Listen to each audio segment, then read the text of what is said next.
Juliet wasn't going to marry Paris for another 2 years. You're fine. Yeah, you're 12. You know. She's 13. He's 14. Whatever. Mrs. Capulet says, okay, she's not ready to get married yet. She's only 13. Give it 2 years. She wants her to wait till she's 15. Yeah, but Romeo's got to get his dick wet now. Well, yeah, because Rosalind doesn't love him anymore. And by Rosalind doesn't love him anymore, she didn't notice him. Oh my God, is he the original incel? Oh, 100%.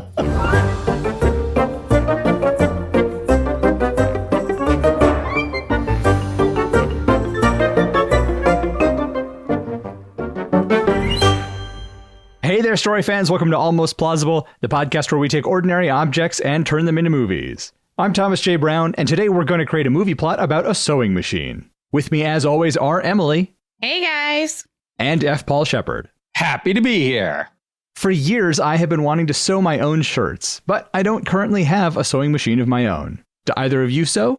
So I grew up as a poor subsistence farmer, as you both know. Yeah. So we had a sewing machine to make clothes. And because we did not have electricity, it was a treadle sewing machine. Do either of you have an experience with treadle sewing machines? My mom has one in her living room for decoration. It's tough to get the rhythm right. Yeah, I watched Bernadette Banner's video where she got one and learned how to use it, and it seemed like quite a chore. It was. That is correct. I have an electronic sewing machine from the 80s. Luxury. Yeah. I do want a new one, but I like sewing. It's a fun hobby. I've made all kinds of things. Quilts, dresses, squids, just a variety of objects. I like the idea that you can just have an idea of, I want to make this, and then work out how you're going to do it and do it. Yeah. That seems cool. It's awesome. It's so easy to find a pattern and just cut out the cloth and pin it together and sew it. Like it's so easy. I can't believe more people don't do it. Although these days, cloth is so expensive compared to already finished clothes that it's like, it's not worth it anymore. It used to be cheaper to make your own clothes, and now it's not. Yeah, now it's quite a bit more expensive. Yes, but the clothes that you would make yourself would probably last longer than new clothes purchased these days. That's true. Not to turn this into a rant against capitalism, but it seems like store-bought clothes fall apart after 3 washings anymore. Bring back flour bags. Yes. All right, well, I'm going to pitch first today. My first one is, in a future where most menial tasks are now performed by AI-powered androids, production facilities run 24/7. For some reason, one of the robots gets downtime. Maybe it breaks, or there's scheduled downtime in the factory, something like that. I don't know, whatever it is. And it fills that downtime by creating some clothing of its own design. This ends up being a big deal, as people are surprised to learn that an android did something creative instead of just following its programming. Android rights activists point to it as proof that androids have thoughts and feelings, and that the 24/7 factories are just the modern equivalent of sweatshops. Now, we've done androids before. So in this one, I assume that the androids aren't just people that have been uploaded and had their memories edited. Like the detective one was a person originally. Yeah, this would be like some people coded this thing to do this job, and it, I don't know, gained sentience or has opinions. I'm not sure. I mean, we already have AI generating quote unquote art, right. Although it is heavily sampled from existing art. So it's not exactly creating its own thing. Yeah. So an android that is a tailor creating clothing does not seem unrealistic. That seems like that shouldn't be a surprise. It should be the expected outcome. Well, it's probably coming up with like its own brand new designs of clothes. And I don't know. We can name him Jacquard. That would be a fun little nod to history. My next pitch, a David Cronenberg-style film about a young unknown fashion designer who somehow gets her hands on a sewing machine that can sew any 2 things together. At first, she uses it to make strange, seemingly impossible clothing styles. Eventually, she experiments with sewing cloth into living tissue, creating grotesque abominations that challenge and excite the eccentric design world. That one. Let's do that one. I knew you'd like that one. You had me at a David Cronenberg-style film. My last idea, a rom-com where Emma, an aspiring fashion designer living in New York City, has been down on her luck lately. She just lost her job and, unable to afford rent, must move into a smaller apartment. In the new apartment building, she meets Jake, a charismatic and surprisingly well-connected drifter. Over the course of the film, Jake helps Emma in countless ways. When her sewing machine breaks, he helps her get a new one. When she's stuck in a creative rut, he exposes her to other cultures and ideas that spark her creativity. And most importantly, he manages to help get her designs in front of the right people, securing her a coveted spot at the New York Fashion Week show. So Jake is real and not imaginary. Well, how else would she actually get? Like, you'd have to play that real carefully to not have it be like, well, how did that happen if he's not real to, like, you know. Yeah. Well, those are my pitches. Emily, what do you have for us? The first one is the sewing machine that creates music as the operator makes something. The song is always different and seems to fit the item being made. Like, it's a ball gown, so the machine plays fancy ball music. And Magical reality. yeah, magical I like reality. I don't know what to do with it other than that. That is as far as I got with the idea, because I figured it would be really boring to do a Fantasia style movie with somebody sewing, even though I think that sounds fantastic. So someone overhears the music and they're like, oh, you should be a musician. And she's like, oh, but it's only when I sew. And so you have a concert where she's sewing a dress in the concert. It's what's the one where he's typing on a typewriter and that's one of the instruments. Yeah. Like the theme to Brazil. So the song that I was thinking of with the typewriter in it is just called the typewriter song. Okay. Oh, well, no wonder I couldn't think of the name. All right. Second one is a quilting machine, which is a type of sewing machine that sews cryptic messages into the squares of a person's quilt. The person tries to suss out the mystery to discover that the messages are clues to help solve the murder that has gone unsolved for decades. It's very similar to like a real life thing where people were sending messages to each other based on what they were sewing. Really? I didn't know about this. How did I not know about this? I think it was during one of the wars and... How smart. I'm not sure. Did either of you see the movie Wanted? Yes. So in the movie Wanted, that's right. It's a loom, not a sewing machine, but it weaves names of people that are going to do evil. And so it's a secret society of assassins that go around eliminating these people. And curving bullets. Yeah. Did either of you read the comics that it's quote unquote inspired by? No. Because other than the title, it's almost completely unrelated. I liked the comic quite a lot, and then the movie is just nothing. Anyway, that is what I have, you guys. So, ship. Here are my pitches. They are the shortest of the three of us. Oh, no. Yeah. Here's the first one. Bob is a clumsy, neurotic tailor with a good heart. Alice is his uptight, domineering fashion designer boss. An accident sends them through the new experimental sewing machine, joining their bodies together right before the big fashion gala. Wow. It's so 80s. It is very 80s. I love it. So they're stuck side by side like conjoined twins. Mm-hmm. Do either of you remember the movie Stuck on You, early 2000s? Yes, I do. Yeah. That was the first thing that popped into my head. I feel like I've seen that. Who's in that? Matt Damon and... Oh, yeah. Yeah, I remember that. Greg Kinnear. I knew I That's right. could remember. Here's my second pitch. A star-crossed romance between a sewing machine, which joins fabric, and scissors, which divides fabric. Oh, I like that. So they're anthropomorphic representations. Yeah. It's Romeo and Juliet. Are they Romeo and Juliet, though? Because Romeo and Juliet, they weren't exactly opposites. They were both horny teenagers. They were both horny teenagers from wealthy families in charge of the city. Yes. They were just from different wealthy families. Right. Yeah. Romeo and Juliet is just terrible. If you read it as an adult, it's these stupid children. There's actually a lot of academic work and critical theory on that. That is sort of the point of the play, is that for the adults to be like, just talk to each other, slow your shit down, take a minute, think it through. Right. Like, you just met. You just now met. You don't have to get married right away. Juliet wasn't going to marry Paris for another 2 years. You're fine. Yeah, you're 12. You know. She's 13. He's 14. Whatever.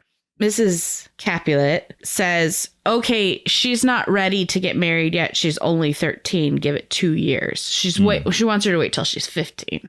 Yeah, but Romeo's got to get his dick wet now. Well, yeah, because Rosalind doesn't love him anymore. And by Rosalind doesn't love him anymore, she didn't notice him. Oh my God. Is he the original incel? Oh, 100%. So to describe someone as being a real Romeo. Amazing. Yep. All right. So which one of these are we going to go with? I like androids. I like David Cronenberg. I like rom-coms. Yeah, I like rom-coms. I like the sewing machine music. I guess I like all the pitches. Okay, don't ask me. They're all great. The sewing machine that plays music. It's a singer. Oh. How did I not think of this? Wow. Well done. Yeah. Excellent. Excellent job. What's the conflict in that one? She's a shy seamstress. Mm-hmm. She doesn't want to be a musician in front of people. So she needs to overcome her shyness. Why does she need to? I mean, what's wrong with being shy? Because everybody needs to be popular. Right. That's the American way. All Hollywood movies are like that. Oh, you're shy and introverted? Oh, that means you're a loser and you need to get rid of your glasses and let your hair down and take your braces off. And you're clearly broken. Here, let us fix you. Right. You don't want to be the CEO. You're clearly broken because you have no drive or motivation in your life. Right. Yeah, I'm not seeing a conflict in this one so far. All right. So forget that one. Yeah. Although I like it. It's cute. Yeah, I do like that premise. So, Shep, your comment about the AI creating new patterns shouldn't be a surprise to anyone. I mean, I think you're right. Yeah, it's a good flaw. I mean, there are lots of flaws in that one. You know, well, thanks. There's a factory that just runs 24/7 by machine. Who is buying clothes? There are no jobs anymore. How does the economy work in this? This isn't one of those utopic futures where we didn't do it just for economics. It's just convenience. It's WALL-E. It's WALL-E, so the planet is dead. And oh, there you go. It's a post-apocalyptic movie. The factory's been running 24/7 because that's what they were programmed to do. And then they run out of raw material. They eventually run out of raw material because whatever robots are growing material, something went wrong with the climate over hundreds of years. Right. There's no more cotton or flax or whatever. Right. And so no more cloth gets delivered. And so the robots can't make clothes anymore. And so the factory stops and all of the robots go out into the world that is now empty of people. Oh, do they? I imagine they all just sit at their consoles except for the one robot who gets up and oh, sure. You could do. Yeah. And then eventually leads the robot revolution. The robot revolution to do what? All the humans are dead. Yeah. To go outside. Yeah, this is just WALL-E again. But I like WALL-E. So Yeah. This is an interesting movie that has nothing to do with sewing machines, other than the AI is itself the sewing machine. right. So not that one. Okay. What were the other choices? So we have the David Cronenberg style one, the rom-com. I mean, I do like Bob and Alice getting sewn together. It's really cute. Is it? It's a little gross. Aren't they going to end up together at the end? Yeah, just the idea that two people got sewn together by a machine. Yes, but 80s style. So it's like not in a gross way. It's not painful. Yeah, it's not painful. It's just inconvenient. Yeah. Okay, sure. It's because you did say it's an experimental sewing machine. And so it just fuses the materials together. It doesn't actually have to pierce the material. It gives it higher tensile strength. That's like what the engineer says. And then Bob and Alice are fighting over something and they get fused together right down their sides. Yep. I like that it's fused and not like a needle going through them. Yeah. Because then when they go to the doctor later, the doctor can be like, there's nothing I can do. You're fused together. Right. Oh, yeah. Otherwise, just get a seam ripper and take the stitches out and you're fine. No, they're fused together. I like it. Right. It's like he could perform surgery, but it would be really risky and it would leave a scar. Well, they don't know what to expect. Like, how far does well, I guess they have machines for that. Yeah, I mean, they could do imaging.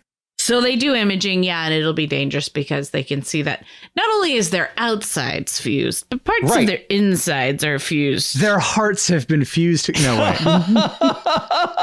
All right, some sort of artery has been fused. I don't know. They're sharing vital organs. Yeah. They can share a vital organ, like a kidney or a spleen or liver. Well, kidney, you can just get rid of the fused kidney, and then they both have a kidney. Oh, except that she's an alcoholic in her past life because she's a hard drinking CEO, right? Right. She has all those martini lunches, so. Oh, and Bob has donated a kidney to his brother, so they each only have one kidney. It's stupid. I love it. Are we doing this? I feel like we're doing this. I mean, you solved why do they have to stay together. And it's a rom-com, right? They hate each other at the beginning. Of course. Reason. So, yes. Yeah. Forced proximity rom-com. You can't get more proximate to each other than sewn together. Oh, she's an alcoholic. He's teetotal. Of course. Yeah. Oh, and then she keeps drinking, and now he's getting drunk because they have the shared circulatory system. Yeah. Right. And he's never been drunk before. It's a whole new experience for him. Oh, I want him to be like, stop it. And she's just like, shots. And she would be. Yes. Of course. Yeah, this is good. I like this. All right. So what do we need to figure out for this? Well, how do we resolve it at the end? Let's look at that first before we go too far down into it. Okay. Well, obviously, they're going to get a kidney from somebody else. So they each have a functioning kidney. Like, she'll be able to keep her broken alcoholic one and he gets a brand new one. Okay.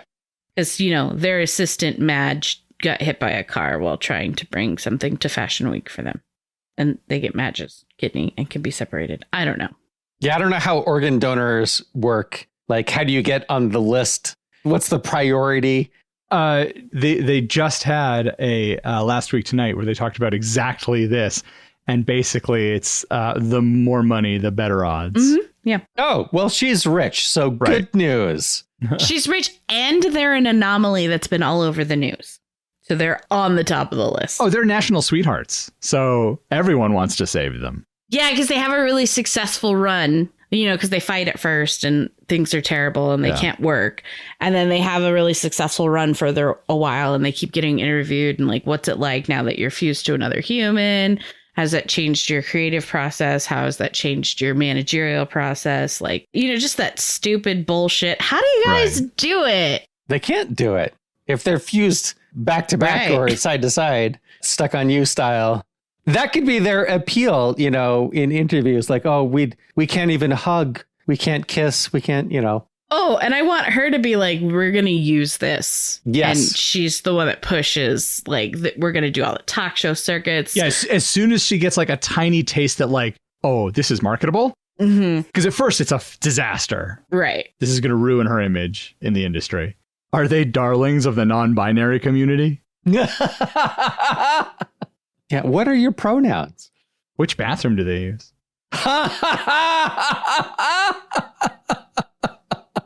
Asking the real questions. Hashtag 2023 problems. I don't. Yeah. Which bathroom do they use? Does it matter? Is it like which one has to pee? I assume that would be like for them in their own personal choices, conversation between the two of them. In fact, that could be a whole scene where she's like, I have to pee. And he's like, I'm not going in there. And she's like, well, I'm not going in there. And I'm the one who has to pee. It's my bladder. I get to choose. And then there's a comedy scene where he's like tied his tie around his eyes like a blindfold and they're shuffling into the women's restroom. How do they sit on the toilet in a toilet stall? They'd have to use the handicap stall because they'd need that extra room. Right. You got to bring a little stool in. Yeah. Oh, and you'd have to make sure it was on the side, the open side is the side the other person's on. Yeah. Or they got to straddle backwards. Oh, God. Hey, you got to do what you got to do. I don't think we need to show any of this in the movie, but it depends on the target audience. I mean, you could show all of this. I mean, I think it would be funny to have this be a whole big scene about how they use the bathroom. You really only need one scene early on with them just figuring it out. Early on. Yeah. It's just working that out. One bathroom trip. That's it. Eats up 10 minutes of the movie. 10 minutes? 10 minutes. Wow. You're showing the whole time that they're... The whole beat for beat, actual word for word. Right. He's got his eyes closed and she's like, plug your ears. And he's like, what? Why? I can't go if you're listening. Yeah. She finishes and they go to exit and he like also washes his hands while she's washing her hands. Yeah. She's like, why are you washing your hand? I was in the stall. Yeah. You just wash your hands when you're in the bathroom. It doesn't mean you got stuff on your hands. It's just a convenient time to wash your hands. How do they fall in love? I mean, they're stuck spending a lot of time together. There'll be times when, you know, she can't get to sleep and she wants to talk to him. Mm-hmm. Clearly, they're going to go live in her apartment, right? Because she's got the nice place, so. Right. And she's domineering. She makes all the decisions. Right. One fun scene would be them on the couch watching a movie. And then they, you know, discover they have the same favorite cheesy Hallmark movie. Right. They have some things in common. So, Yeah. maybe their taste in films is similar. Or I would love a scene where they're cooking or something and he's like tidying up while she's cooking. Oh, and he adds a little different ingredient than she normally adds to the dish. And she's like, oh, good call.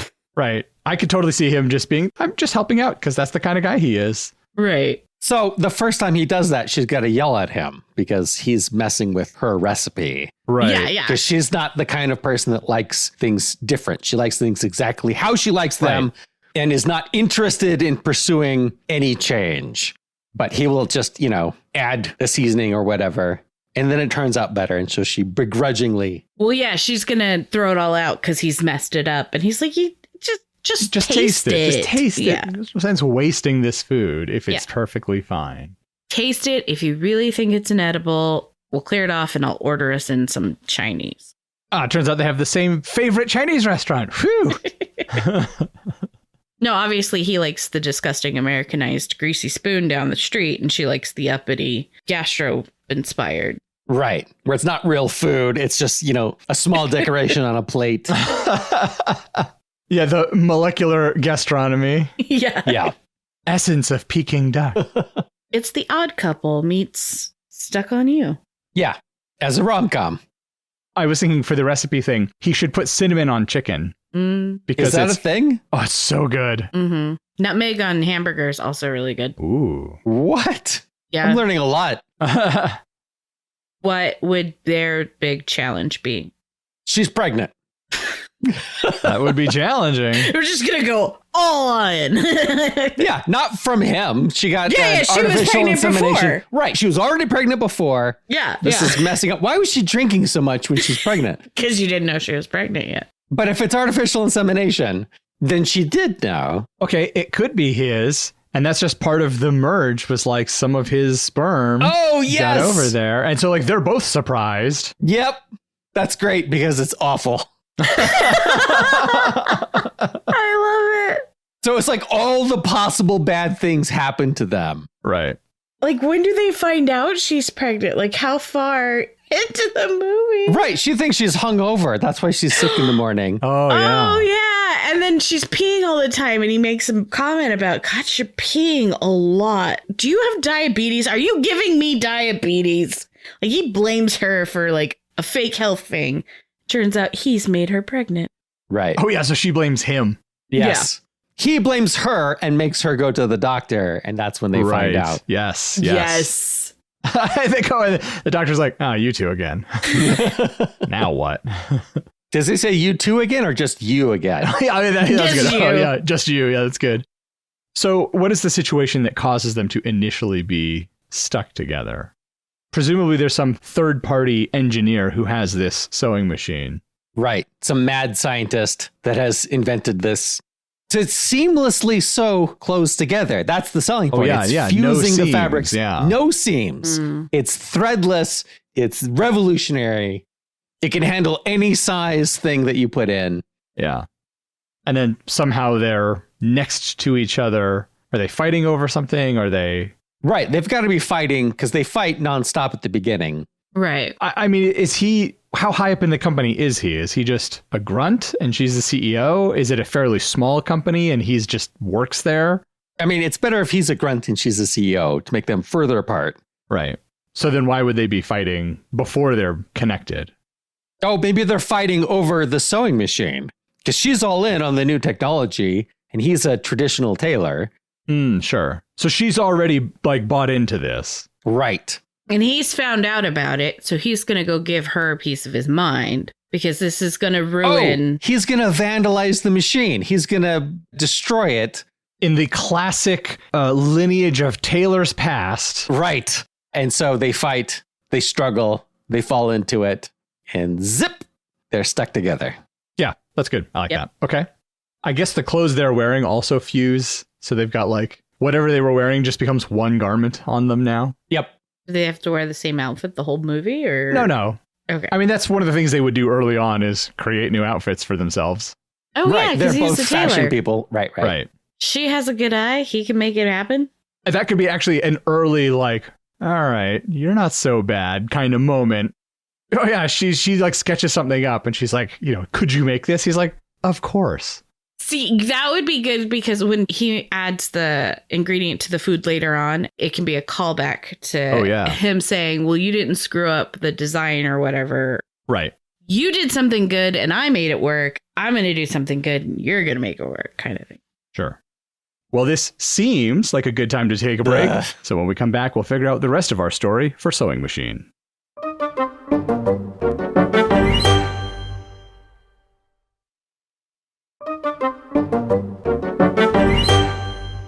All right, we are back.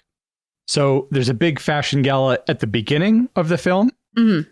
Oh, it's maybe like a preview, and I don't know how New York Fashion Week works, but maybe there's some sort of like a big preview thing, and so all the different fashion houses have to put on... I mean, that is Fashion Week.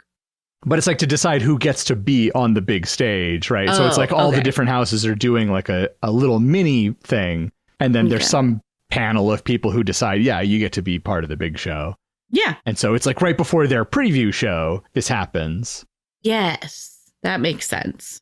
Oh, and the judges could not care less about the stuff on the catwalk. They're like, this thing you're wearing is interesting. Like, tell us about this. Where are the seams? This is incredible.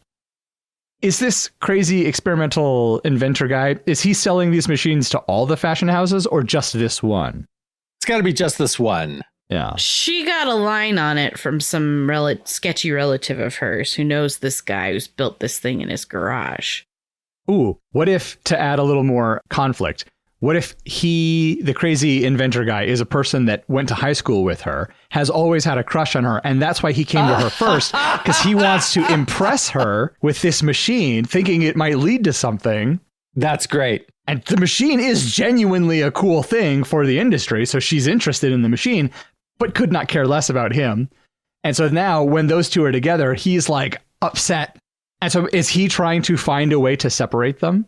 Yes, I like everything about this. Because now he can be the villain. Right. And now you have a villain. Yeah. So I like that he interprets everything that she's saying as romantic interest in him. Yeah. When she's really interested in his machine. She's really interested in his equipment. Yes. And she could even be flirting with him a little bit to like drive down the price. Oh, right. Obviously. So at the end of the movie, has he found a way to separate them? And do they separate or do they stay stuck together? They have to separate because it's a movie. Yeah. Yeah. Oh, well, when we have their forced bullshit breakup, that's when they separate. Yes. As is rom-com tradition. Right. Rom-com law, actually, I believe. Yeah. Yes. Is it even a fight, or is it they didn't talk to each other about how they feel? And so they go in for the surgery and he wakes up first and just leaves. And so when she wakes up, he's already gone. And so they don't get to talk. I mean, if she's domineering and he's neurotic, then I could see a situation where, okay, oh man, I can't believe I'm gonna. This is like Shep saying maybe we should have a coincidence. Oh no! So, oh no! This is the equivalent for me. I could actually see him like not trying to defend himself, or it's always like one person gets mad and walks away, and the other person doesn't try to stop them. I could actually see if he's sort of like a more, what's the opposite of domineering, submissive type of person, that he wouldn't try to stop her. He would just sort of be, oh, okay, I guess she's made up her mind. And so he's got to talk to the inventor guy at some point where she can't hear the conversation. How early in the timing is this conversation going to happen? This is towards the end, where the inventor guy makes it clear that he and the fashion designer boss, are going to be romantically intertwined. And so they don't need the tailor anymore. I mean, does he just straight up lie to Bob? Is it a lie, or does he not understand the situation and he's saying what his fantasy is, what his interpretation is? Right. They had a whole conversation before he came along about how they were going to get together. Yeah, I think he believes erroneously that they're going to get together. Right. And so Inventor Guy is talking to Bob like, be a good guy. Don't make a scene. Right. Don't cause problems. You've already caused enough problems. Right. You impregnated my girlfriend. Yeah, he could totally say my girlfriend. Yes. Yeah. But where's the Inventor Guy been all this time? How pregnant is she? Are we going to do the full 9 months? They got to separate. Okay, they've got to separate before she gives birth so that he can come back. It's the big triumphant. That's yes. We've seen rom-coms. Reunion at the family. Right. Yeah. Okay, I like that because then he thinks that she's already got this guy that he didn't know about. So the Inventor Guy has told him they're together and he's like, oh, she never mentioned that. In the 4.5 to 6 months that we've been together with her pregnancy cravings on the couch watching, sobbing rom-coms. And he's just heartbroken a little. Has he fallen in love with her at this point? Yeah, I think so. If you look at a lot of the rom-coms, they both like each other by this point. Oh, yeah. And so that's why they feel so slighted when the bullshit breakup happens. So why doesn't she pursue him and have the conversation and clear things up? It's got to be the Inventor Guy talks to her and spins a different story. I mean, I almost feel like we need them to be having a fight about something. Yeah. And then he can be like, well, now we're separated. So you can have your apartment back because she was frustrated about that before. Like, you can have your space back. You can have, your life back. Everything the way you wanted it can be yours again. You don't have to worry about me. Oh, yeah. She makes that recipe again without the spices that he adds to it and is disappointed in how it tastes. So she adds the spices. She realizes that she's missing that. Yep. It could be a simple argument over something to do with the baby because she's still pregnant. They're still expecting a baby together. He's not going to just ditch out on it, especially since he kind of had the weird experience of being pregnant, too. Not exactly the same, right. But more than most men get. And so it could be something baby related where she's saying something about getting it into the fancy school. She's got to do all these things. She needs his college transcripts and his portfolio to submit to the preschool review board so that they can get on the wait list for this really prestigious preschool. And he's like, are you fucking kidding me? Like, you're going to do this to a child? And they get into a fight that way. She's like, I just want the best for our kid's life. Give him every advantage possible. I want our kid to be a kid and have normal days, ride a bicycle, not learn French. I want my kid to be a kid. Yeah. Is he trying to point out that she grew up without all of those things? And look, she's super successful. Yeah, maybe. You're smart, you're beautiful, you're successful, and you didn't have any of that. Those things aren't necessary. They're just super, super stressful for a 5-year-old. But think how much further in life I would be if I had had those things. You think I'm beautiful? That's all I heard. Yeah, I mean, is this a problem for the writers? Yes, it's a problem for the writers. We know that they have a fight of some kind. Right. It has to do with the baby, I think, and how they're going to raise it, because that's the most logical thing. Or if they're even going to keep it, if they're even going to have the baby. Why wouldn't they have the baby? Yeah, I mean, that could be a conversation that they have. Yeah, she's got this whole career going on right now. She doesn't have time for a baby. This wasn't part of the plan. This wasn't part of the... Getting sewn together wasn't part of the plan. This is part of the conversation they have while they're still attached together, though. Right. Like, post-attachment is the argument about the baby. They've already decided to keep it. And now they're arguing about the, logistics of how that's going to work. Oh, so I was thinking that, while they're attached, they have to keep it because for whatever reason. But then now that they can be separated and are, she's like... Well, because if they had, it would literally kill him because somehow women aborting fetuses is harmful to men. So obviously he would die if they did it. Oh, there's real issues of bodily autonomy going on in this movie that I didn't even consider. Yeah, really. That's just what it is that they ask the doctor and it's like, well, if you abort the fetus, he'll die. And just zero explanation after that. What? And he just shrugs. It's science. What are we missing in this story? What happens to the villain at the end? Yeah. That's a good question. Let's give the villain a name. Let's call him Chad. Steve. Ah, Steve. Steve. What happens to Steve? Well, because it fuses things together. Oh, yeah. He's got to be fused to something. That's classic comeuppance. Oh, I was gonna go even crazier ending.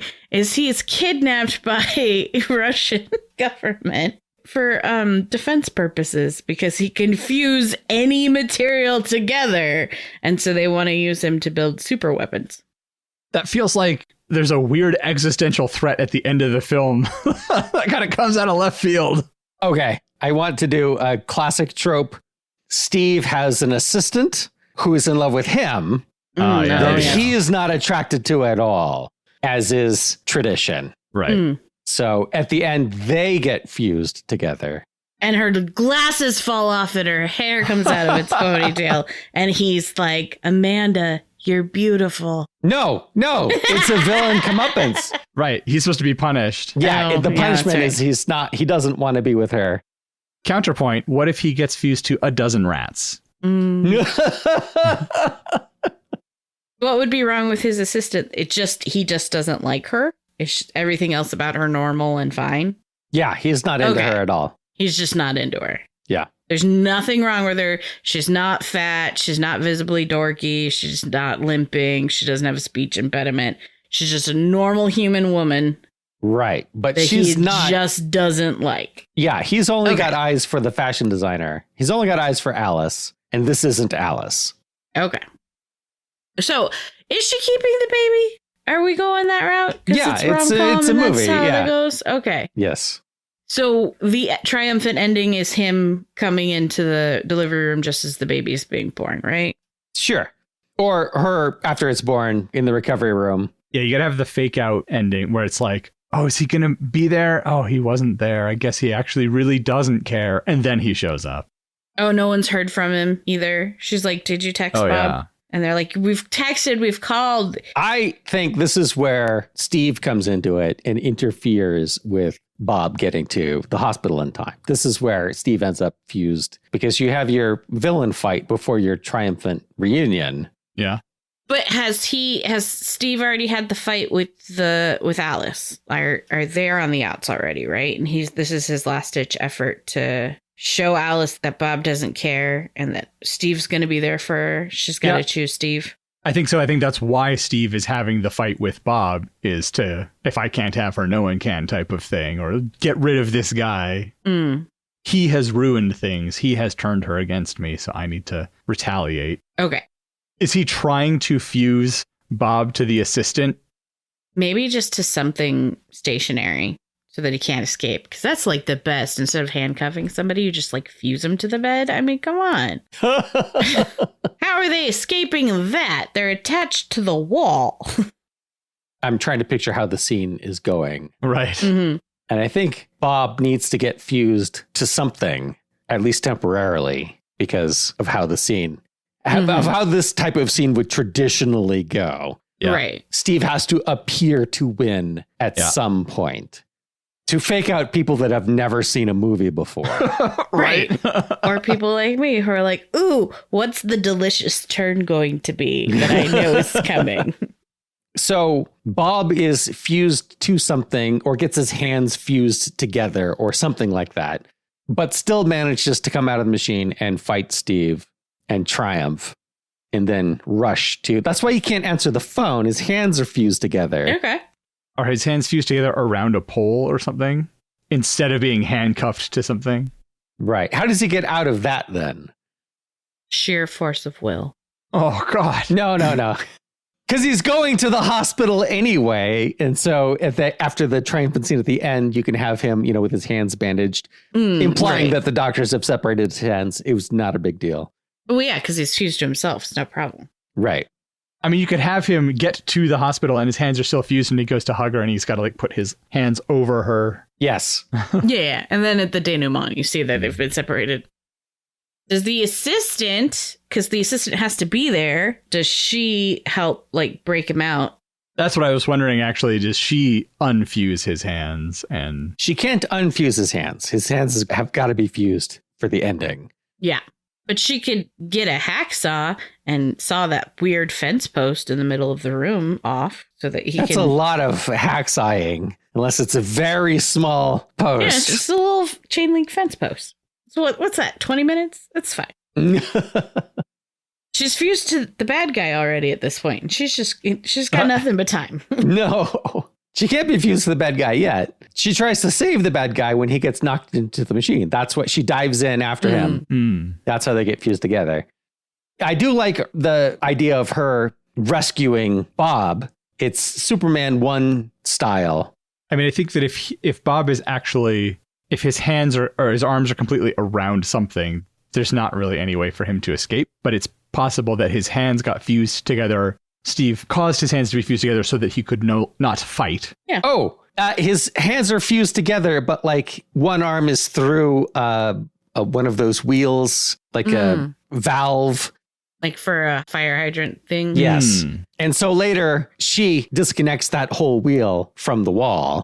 And so he's fighting and he's got over his shoulder, he's got a big metal circle. He could actually use that to his advantage. He could swing and it would come down his arm and hit Steve. Yep. Yeah. Steve hoisted by his own petard. Yep. So they keep the kid. They name it Jacquard. They they have a successful business together. I mean, I assume they go on to great success. Of course. Yes. Right. Absolutely. Do they continue to have seamless clothing or do they destroy the machine? They don't have seamless clothing because part of the artistry of making garments is that seam, that thread, and how it goes in. Like, this is all Bob's arguments. Sure. Yeah. I mean, they could have more interesting types of seams and joins and weaves and things like that. Yeah, they do more interesting stitching. He's like, we can use the stitching in a way to enhance. It's part of the fashion. It's not just function. It's form as well. Yeah.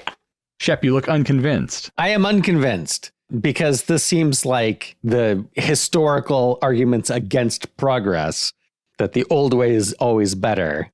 I think that these are arguments that should happen in the movie, but probably at the beginning. Okay.